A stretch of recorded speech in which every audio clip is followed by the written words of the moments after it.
మంచి మంచి రెసిపీస్ కోసం చెర్రీ షెఫ్ ఛానల్ని సబ్స్క్రైబ్ చేసుకోండి.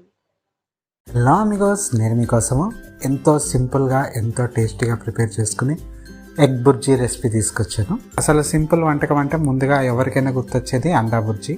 ఇది ప్రతి ఒక్కరికి తెలిసిందే, ప్రతి ఇంట్లో వండే రెసిపీయే. అయితే ఎప్పుడు చేసుకునేలా కాకుండా నేను చెప్పినట్టు చేయండి, అద్దిరిపోతుంది. ఇంకా లేట్ ఎందుకు, వీడియోలోకి వెళ్ళిపోతాం. ఒక కడాయి తీసుకోండి, 2 టేబుల్ స్పూన్ ఆయిల్ వేసుకోండి. ఆయిల్ హీట్ అయిన తర్వాత 1 టీ స్పూన్ జీరా వేసుకోండి, చిటపటలాడించండి. 2 ఆనియన్ని చిన్నగా తరుక్కొని వేసుకోండి. ఒక 2 నిమిషాలు కుక్ చేసిన తర్వాత మిరపకాయలు యాడ్ చేసుకోండి. మీకు బాగా స్పైసీగా కావాలంటే మిరపకాయలు కొద్దిగా ఎక్కువ యాడ్ చేసుకోండి.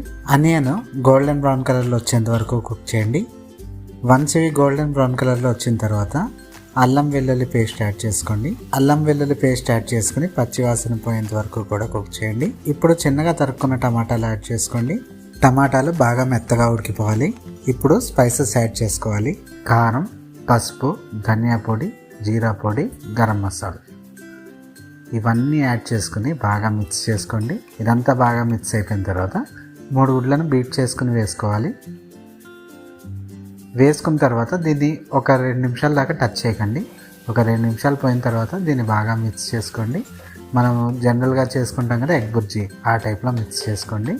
ఇప్పుడు టేస్ట్ తగినంత సాల్ట్ యాడ్ చేసుకోండి, బాగా మిక్స్ చేసుకోండి. ఇంకో 2-3 నిమిషాల్లో దింపేస్తామనే టైంలో కరివేపాకుని యాడ్ చేసుకోండి.